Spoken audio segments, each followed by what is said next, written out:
Welcome to Kenyatta National Hospital. My name is Dr. William Sigilai. I am the acting Chief Executive Officer of Kenyatta National Hospital. And we are here to make this press statement as we had planned right from the beginning. Let me start by saying that we have the permission of the family to make this statement, especially when we are going to use his real names, the deceased person's real names, and also share some aspects of his medical history and diagnosis. And so the management of Kenyatta National Hospital wishes to address the unfortunate and tragic incident involving the late Mr. Gilbert Kinyatta, who was under our care. We extend our deepest condolences to his family, friends, loved ones during this very difficult time. We are committed to providing the family with all the necessary support and to support the ongoing investigations surrounding the incident. Mr. Kinyua was referred to KNH from St. Mary's Hospital in Langata on the 11th of December last year, 2024. He was admitted to our ward 7B on 7th floor, which specializes in the management of nervous system disorders, also known as neurological disorders. We wish to clarify that this ward is not a mental health ward, as has been erroneously reported in some quarters. Upon admission on the 11th of December last year, it was noted that Mr. Kinyua had developed pressure sores resulting from a period of prolonged immobility before coming to Kenyatta.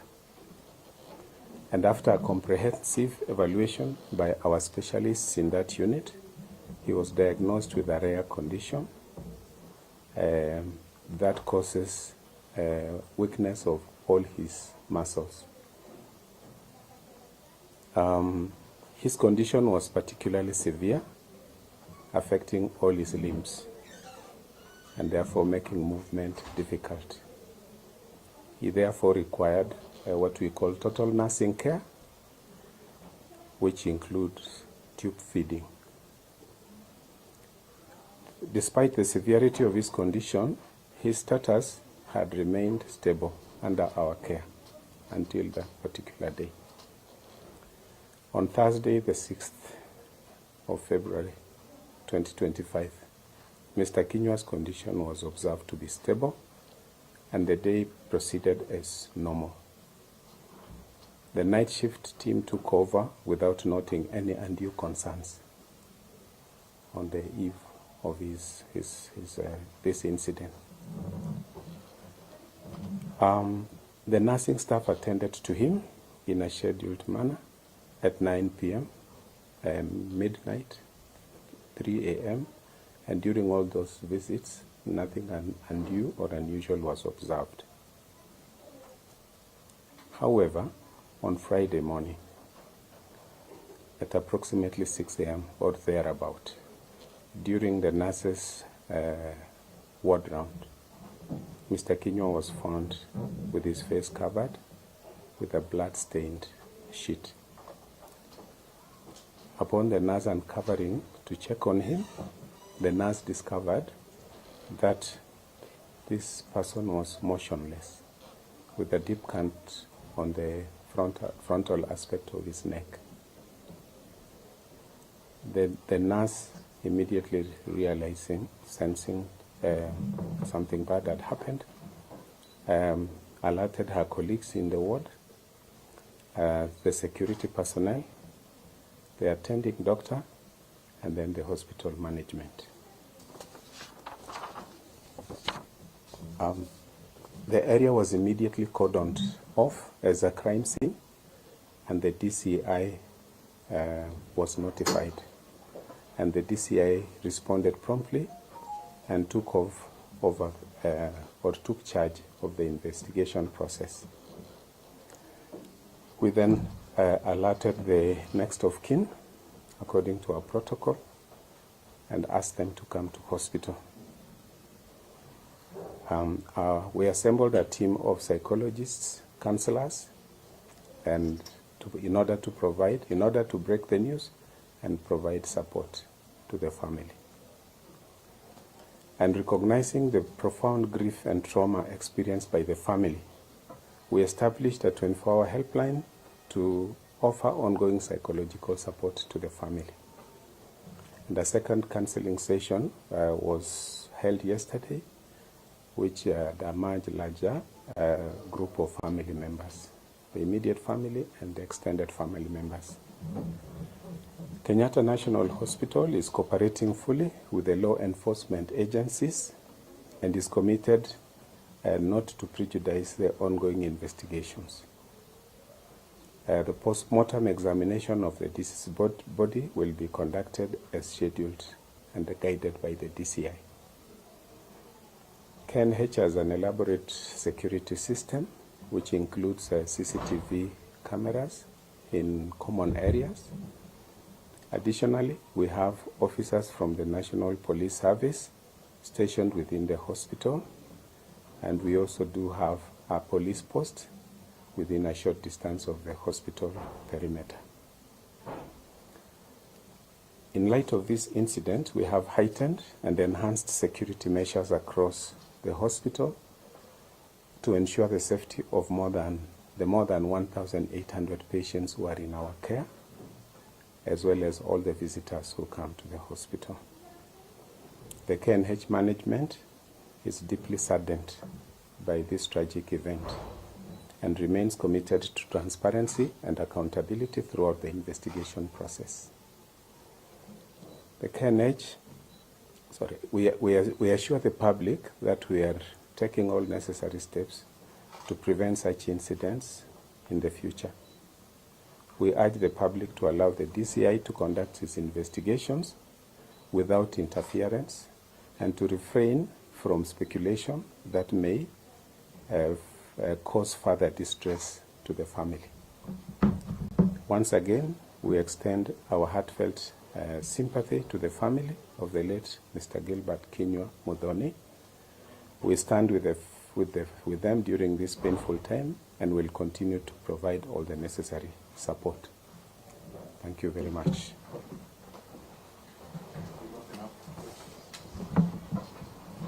Thank you. My name is Mary Moki from Uzalendo, and I have a question. One, this is the second security lapse where we see a patient being stabbed to death at KNH. When the first incident happened, we came here and we were told the same lines that you heighten security, cannot or it will not be allowed to happen again. Two, it raises a serious security question, and that is, in every ward there are nursing stations. How is it that an intruder walked past all the security that is in this facility, past the nursing stations, went to the ward, stabbed someone, and you would assume that he would have screamed and no one heard him screaming. And I mean, it's just hard to understand how this happened. Can you let us know, were there any security lapses during that time? Were there nurses at the nursing station, or was there a complete lapse of security? Thank you for your question. Let me state that at this point in time, we actually do not have evidence that anybody walked in and committed a crime, and committed the said crime. We know for a fact that the patient was murdered in the ward. We've handed over the matter to the DCI.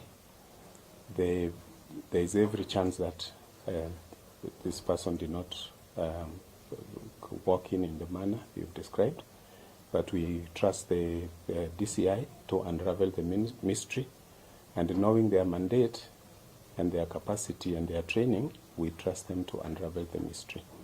With respect to the previous incident in 2015, 10 years ago, which was the first one on record in the more than 130 years of Kenyatta National Hospital's existence. That matter is still in court. It has never been concluded. we learned a lot of lessons from that incident. We compared to 2015, we have enhanced our security measures manifold. We have many more security officers today compared to that time. We have many more CCTV cameras than we did that time. And let me add also that in that period of time, the hospital has grown larger in terms of expansion with more and more departments to offer the specialized services that we are mandated to offer. And this therefore means that our security concerns have also increased in tandem with that. We have many more visitors than before. And Mary, let me state that on an average day we receive more than 30,000 patients, visitors to our patients. And on a normal day, we are worried about the patient's welfare, especially the illness that brings them to hospital. Our number one enemy is the disease. We're always dealing with disease and all aspects of disease. It is beginning to emerge that there are a few elements that have such heinous intentions that can actually harm the patient. So we have, in short, we have enhanced. We are not oblivious to the needs to protect the patient from, especially from external threats, but there is also a possibility of internal threats. And even in regard to this incident, we are heightening the security measures to the best of our ability to secure the wards and to secure the installation itself as well as the patients who are within. Thank you. So just to clarify, Dr. when you say that you have no evidence at this point that whoever committed the crime came from outside, are you implying that maybe the crime was committed by a fellow patient or someone from the staff? And anything is possible. What I'm saying is that, as I read in my statement, as soon as we discovered this, the lifeless body of the late Mr. Kenya, we did what we are required to do as an institution, to invite the relevant government agency, and we did not interfere with the crime scene, and the DCI came in and worked on the scene from that day, Friday, yesterday, and I think even as we speak today, they have not concluded. We removed ourselves from the investigation process, and we do not want to speculate on what might have happened. I just wanted to state the fact that it is not known to us whether the threat was from outside or from within. Anything is possible. Just to emphasize on what your colleague was asking, straight to the point, were the CCTV cameras working that day? Yes, we have CCTV cameras in most of our areas. Let me mention that CCTV cameras are not trained on the individual cubicles of patients because of privacy issues, data protection. So they cover only common areas, the corridors and the open spaces. And yes, the answer is that the CCTV cameras were working, and right now as we speak, the clips are, or the footages are with the DCI. Okay, I have a question. I'm learning from the Daily Nation. Now, given that this is not the first time you're handling a case of this nature, what does your policy say about, rather walk us through what the policy says from this point to the next stages, especially when a patient dies in your care in this manner? Two, one would still wonder how a patient be murdered in that manner where there's a nursing station. Please convince Kenyans that this is just an accident, or maybe there was nothing sinister. This is a crime. Murder is a crime most fall, and our mandate is to provide clinical care dealing with the various diseases. As you know, we are a specialized hospital. We've had one previous murder before in the over 100 years of KNH's existence, and as I said, we learned from that first incident. When this happens, we are required to first and foremost invite the DCI to take charge of investigation, because murder is a complex, very complex crime, and we do not have the mandate or capacity as a medical institution to take over investigations. When this is concluded eventually, and we hope this will be done sooner rather than later, we will be able to review again our policies, especially in terms of threats. But in terms of how we handled the scene after discovery of the lifeless body of the late person, we did according to our protocol in terms of securing, stopping anyone from interfering with the crime scene, calling the most competent government agency to take over the investigations. And we wait in anticipation for the outcome of that investigation. My name is Ventura from Good Reporting. Perhaps I'm seeking clarity on how many patients were there in the same ward as the deceased, and also can you provide us clarity on the ward rounds that were run between the intervals up to the time it was discovered? Yeah, we had about 54 patients on the night that were handed over to the night shift. We have a protocol for doing rounds, which involves administering medicines and attending to patient needs, and doing what we call vital signs monitoring. And these are scheduled for the routine ones are every 3 hours, but various patients have different needs. There are those who need more frequent visitation by the nursing team. On that night, on the night of the said event, this was done.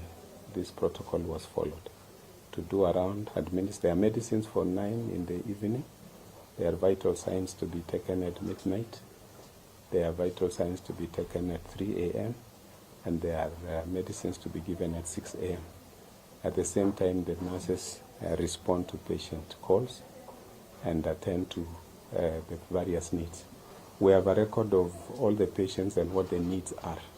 And as I said earlier, these are patients with nervous system disorders, meaning that a good number of them are in total nursing care and they need to be changed and to be fed and to be turned. And this was followed to the letter. My name is Marie, member from KBC. So just a little bit of clarification again. You said that so far nothing has been seen on the CCTV cameras in the sense of if there's an intruder. Is there an admission that the CCTV cameras are not working? That's my first question. My second question is the 2015 incident is still not concluded. Could it be because there's no evidence from the hospital to fight that for us? And what confidence should we have, or parents should have, that even this will be completed, just for their confidence and safety? And the third question is, so what are you doing right now? You said you've enhanced security. What does that mean in terms of the people employed? With respect to the 2015 incidents, let me stress again that it is a matter in court, and I think you understand what that means. That it is sub judice for me to try to delve into it. The hospital cooperated fully with the investigating agencies. Just like in this case, we handed over the matter, and we cooperated fully. In terms of cooperation, it means we provide all the information that is asked for by the DCI. In terms of whether we know what happened in these particular incidents, as I said earlier, as early as 7 a.m., in less than an hour since the discovery of the body of the deceased person, the DCI were on site and took over our CCTV control room. As you understand, we were probably considered as an interested party, and therefore we would not be allowed to continue having access to the DCI in order to not to interfere with the investigations. So we were not able, and we were also told not to begin to speculate, because the most competent persons to analyze footages are the DCI, and that is the correct position right now. And I said in our statement that we are not going to tell you that we think we know who did this or what, because we have a government agency that is allowed by law to run with this process until it's concluded, and to finally take the culprit or culprits to court. And when that happens, whether it is an internal person or an external person, the hospital is bound by law to cooperate fully. And the enhancement of security? Enhancement of security means that we have redeployed some, we have made internal changes. As you can see, our entry points are very many. This is a hospital that serves also the University of Nairobi, which has several thousand students and faculty members. It serves the Kenya Medical Training Center, which has several thousand students that for whom this institution was established to serve. And then virtually every patient has 2 or 3 or more visitors at a go. As we speak right now, there are thousands and thousands of people. We have redeployed the more officers to entry points, and this can be verified. We have limited, for example, entry to Ward 7B right now, while it's still a crime scene. Respecting also that in the same ward we have patients, the rest of the patients that still need care and need visitation by their family members. So we're sensitive to their needs while we are taking care of the rest of the hospital. We have engaged the National Police Service right now to also enhance their presence on the compound, and we are looking long term, because this threat is very hard to predict. The interval between the last one and this one was 10 years, and it took us by surprise. It was the first one, and we've never healed from the incident of 2015. So, Dr. Yes. Riding on that point, what does it say? Kenyans want to know, what does it say about the safety and security of patients if you've had 2 murders in 10 years? It is a very sad situation.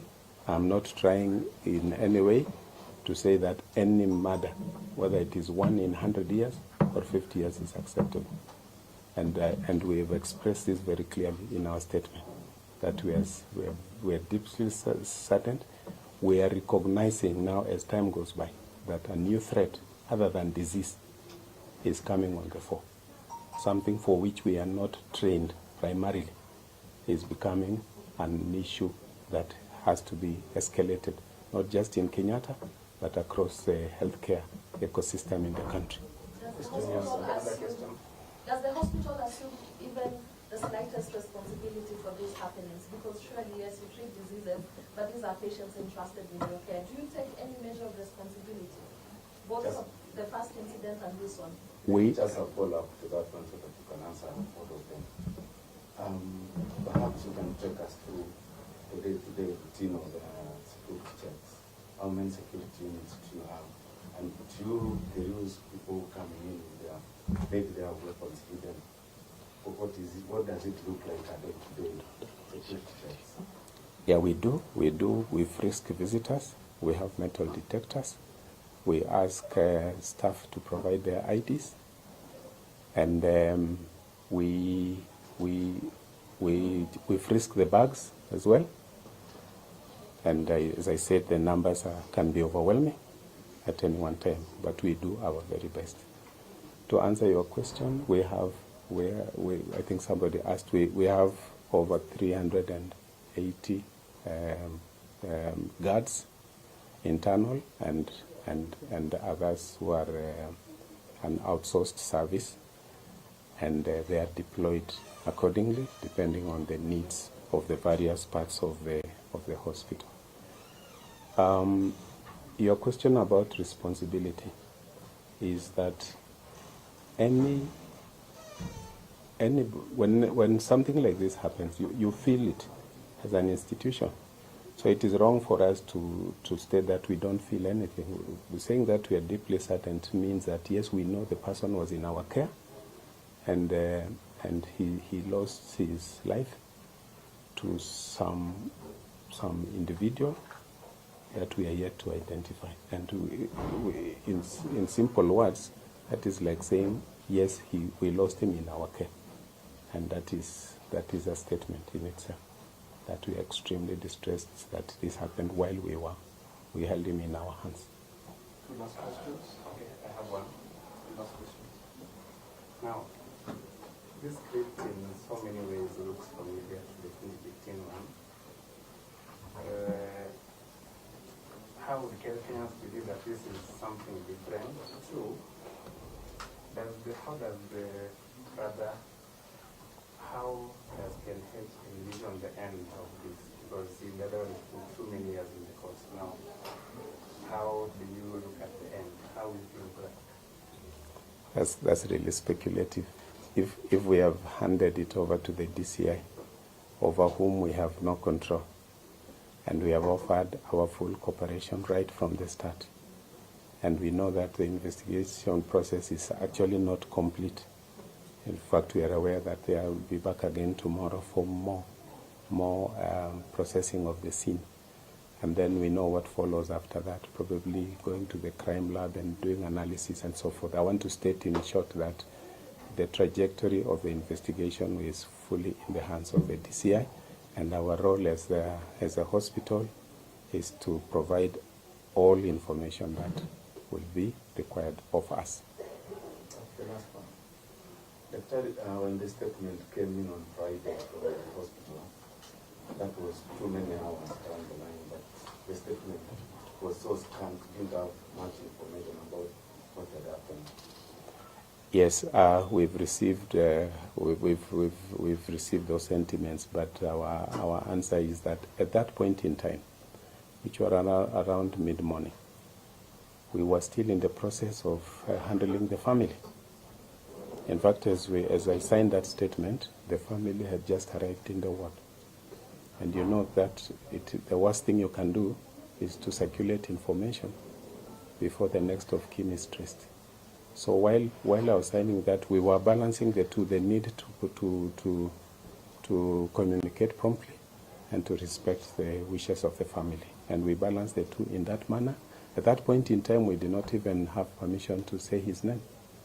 And we were not going to do that until we had taken the family through the process. And we have done. We are satisfied that up to this point, we're handling them the best way possible. And that's why we've come today to provide a more detailed statement. And as I said at the beginning of my statement, we have received their permission to do this now in this manner, where we have provided more details than we could have done within the first about 4 or 5 hours on Friday since it happened. Apart from the psychological support, is there any other form of compensation that the family will get? That is, we are not at that point right now, and our role, our processes with respect to handling all patients that come in, admitted, treated, and those discharged, and if one passes on under whatever circumstances, are well spelled out in our policies. And I want to state that we have actually not gone to a point where we'll be discussing that matter, because there are many things remaining, including post-mortem, which is probably be done in the course of the week. And at some point, the family will want to go and rest their loved one, and we will be present to help them throughout. And yeah, that's a kind of support that the hospital gives. But if when you say that your job is just to hand over the information that the DCI needs, after that you're not involved at all, but here KNH stands accused of medical negligence. Surely you have some part to play, even if the investigation is still on. And what is the occupation of the guy who's if at all you know? We know that he was a trader. I think the wife yesterday addressed one of the media houses which are here. I saw in the evening news.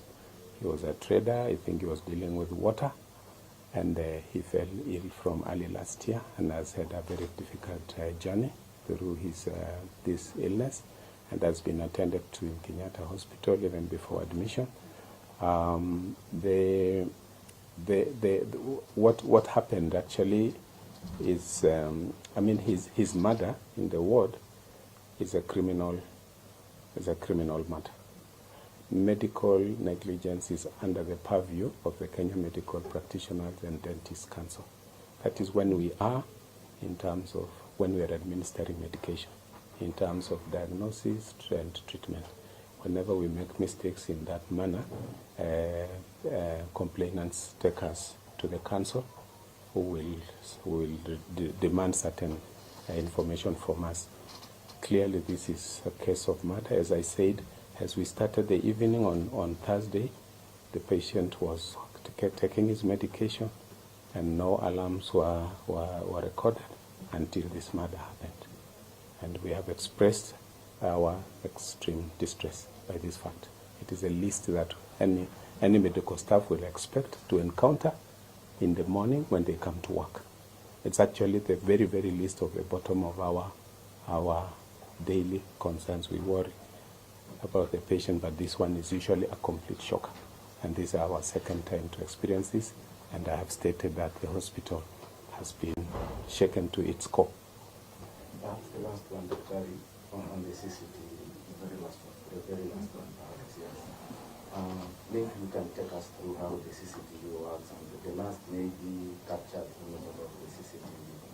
Is it right now, is it working? Because we thought that it was expanding. The CCTVs are working, and as I stated earlier, we invited the DCI to remove ourselves from possible accusation of tampering.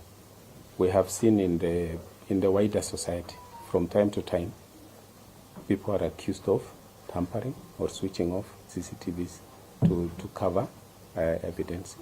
We were very conscious of this fact, and we actually told the DCI to take over the process, take over our control room where the CCTV control is done, and it is in their hands even as we speak today. But as we... Just a clarification, kindly, Mr. CEO. When was the last time we had a CCTV capture at Kenyatta National Hospital? Maybe the date and the time. And maybe to ride on that, how many nurses were there, because it was a 58 capacity ward? 54. 54. How many nurses were there, and how many nurses were at the station during that evening? There were 4 nurses on duty. There is 1 station in the ward. The shape of the ward is L-shaped. When you go in, you can see the nurse's desk from the entrance. From where the nurses sit, they can see this corridor and this corridor. And that is where they manage the ward from, and they are dispatched to the various rooms according to the allocation of duties.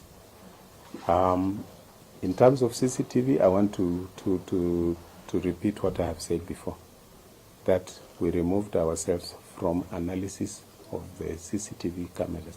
If I was to tell you today that we saw someone at this hour and this hour, it would not really make any sense. I would not be in a position to say who that person was. We're in a hospital with thousands of people, and we usually have a lot of activity, a lot of movement. Not the person that you saw, but the time. You said that the CCTV was not recording at the time the incident took place. No, I did not say that. I did not say the CCTV was not recording. I said the CCTV, the relevant CCTV footages for that level and that word were taken over by DCI, and I have not said that there's any which was not recorded, unless it's information that may have come from outside sources that we would not take responsibility for. Thank you very much.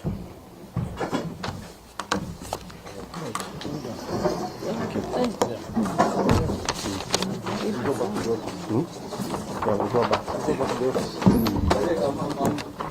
Oh. No one has asked me in Kiswahili. Oh, Swahili.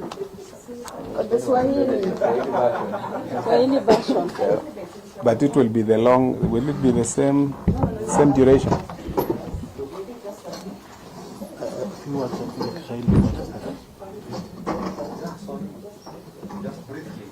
The CCTV is currently running.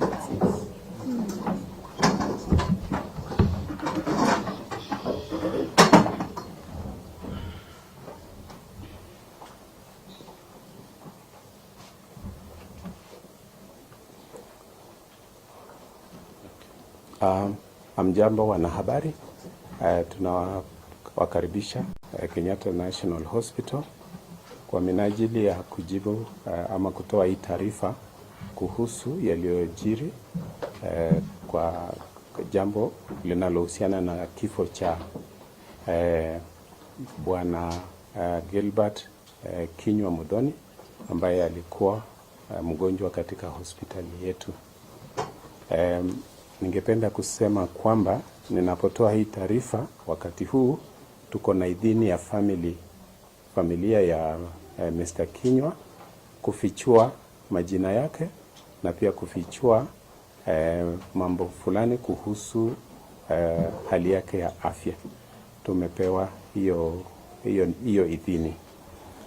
Ningependa pia kupitisha rambirambi zetu za dhati kutoka Kenyatta Hospital kwa ujumla, wafanyakazi na wasimamizi wa hospitali kuhusiana na tukio hili ambalo ni la kushtukisha na kushangaza na pia kuhuzunisha. Ningependa kusema kwamba Bwana Kinyua alipokelewa Kenyatta National Hospital tarehe 11 mwezi wa 12 mwaka uliopita wa 2024 akiwa ametumwa kutoka hospitali ya St. Mary's Lang'ata kwa minajili ya kupata matibabu ya kitaalamu hapa hospitali yetu ya Kenyatta. Na alipofika tuliweza kumkagua kikamilifu na kuweza kutathmini hali yake, na ilibainika kwamba wakati amepokelewa Kenyatta National Hospital alikuwa amepata vidonda katika sehemu kadha za mwili zinazotokana na hali ya kuwa mgonjwa kwa muda mrefu na kutoweza kujihudumia wala kujipindua wakati amelala kitandani, na ni vidonda tunavyoita pressure sores kwa kizungu. Zaidi ya haya tuliweza kubaini kwamba amekuwa mgonjwa kwa muda mrefu tangu mapema mwaka uliopita, akiugua ugonjwa ambao unaathiri mfumo wa neva ya mwili wake ama nervous system, ambayo iliweza kusababisha kupooza kwa mikono na miguu. Na wakati tulikuwa tunamhudumia alikuwa anahitaji huduma ya masaa 24 kwa siku. Hivi ni kusema kwamba hakuwa na uwezo wa kujihudumia mwenyewe. Na zaidi ya hayo alikuwa anahitaji hata usaidizi katika mambo yake yote ya kila siku, pamoja na kulishwa, ili kwamba alikuwa amewekewa tube kupitia kwa pua lake hadi kwa tumbo, ili awe analishwa kila masaa 3 na wahudumu. Siku hii tunayozungumzia leo ni kwamba ilikuwa siku ya kawaida kwetu kama wahudumu wa hospitali, na wafanyakazi wa zamu wa usiku walifika mahala hapo wadi 7B na kupokezwa wagonjwa wote wa siku hiyo na watu wa zamu ya mchana. Watu wa mchana wakaondoka na watu wa usiku manasi wahudumu 4 ambao ni walikuwa 4 siku hiyo waliweza kupokea wagonjwa na kuanza matibabu yao. Na kwa mfumo na utaratibu wetu wagonjwa wanahudumiwa kila masaa 3. Saa 3 ya usiku, saa 6 ya usiku, saa 9 ya alfajiri na saa 12 pia ya alfajiri, wakipokezwa dawa zao pamoja pia na kupimwa vipimo muhimu ambavyo hupimwa kwa kila mgonjwa kila wakati, ikiwemo blood pressure, temperature na kadhalika. Na wakati huu wote hakukuwa na hali yoyote ya kuzua wasiwasi tangu wafanyakazi walipofika hadi wakati mwili wa marehemu ulipogunduliwa mapema asubuhi Ijumaa tarehe 6. Nikiguzia hilo jambo zaidi ni kwamba wakati nurse alipoenda kumhudumia asubuhi mnamo takriban saa 12 asubuhi. Aliweza kuona mara moja kwamba huyo mwathiriwa alikuwa amefunikwa na blanketi kwa uso wake, na akagundua kwamba hiyo blanketi ilikuwa na damu juu yake, na hapo akapatwa na wasiwasi kuhusu ni kitu gani kinaweza kuwa kimetokea. Alipomfunua uso, aliweza kuona kwamba huyu mtu ameaga dunia. Alipomfunua zaidi, akagundua kwamba mwathiriwa ana jeraha la kukatwa kwa shingo, na hapo akaweza kujua kwamba kuna kitu kibaya kimetokea, na kulingana na utaratibu wetu mara moja akaweza kuripoti hilo jambo kwa wenzake waliokuwa kwa ward. Akaweza kuita maafisa wa usalama wa ndani na pia maafisa wa usalama wa polisi na DCI na hospitali nzima ikajulishwa, uongozi wa hospitali ukajulishwa kwamba jambo hilo limetokea.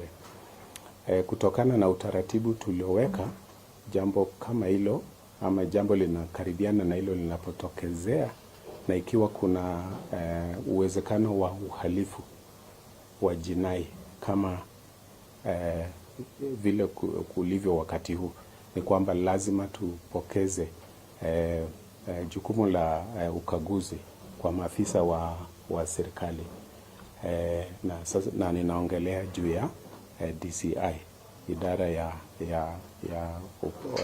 upelelezi wa jinai wa serikali. Na kwa hivyo waliweza kufika mara moja kwa muda usiozidi saa moja, na wakachukua hiyo wadi nzima kama ni sehemu ya ukaguzi wa jinai. Na sisi kama hospitali tukaweza kushirikiana na maafisa wa polisi kikamilifu kwa kuwa tayari kutoa taarifa zote na kuweza kuwa nao hadi tamati. Wacha nirudie jambo moja kwamba baada ya kubaini kifo cha marehemu, jukumu letu la kwanza siku hiyo ilikuwa ni kutafuta familia yake ili waweze kusikia hili jambo kutoka sisi na wala sio kutoka kwa watu wengine. Kwa hivyo tulichukua muda tukawapigia simu kutumia namba zilizowekwa katika sajili ya mgonjwa hospitali, na tukaweza kumpata mke wake na ndugu yake, na wakaweza kufika hospitali kati ya saa 4 na saa 5, na tukawachukua katika hali ya kuweza kuwapokeza habari hiyo mbaya, na pia kuwapitisha katika mfumo wa ushauri nasaha ama counseling, na hiyo imeendelea tangu Ijumaa, na hata jana pia tumeweza kuwa na familia nzima, na tunaendelea kutembea nao katika hiyo safari ngumu ya kuweza kukabiliana na jambo hili ambalo linazidi hata mawazo ya mtu wa kawaida, kwamba mgonjwa ameweza kupoteza maisha yake kwa hospitali kwa kupitia hiyo njia. So kwa kifupi, wanahabari, ninasema kwamba kufikia tulivyo sasa hivi, hospitali bado inashirikiana na DCI kuwapatia taarifa zote ili waweze kutumia mbinu na namna zao zote kuweza kutusaidia kujua ni nani ama ni watu gani waliweza kutekeleza uhalifu huu. Asanteni sana.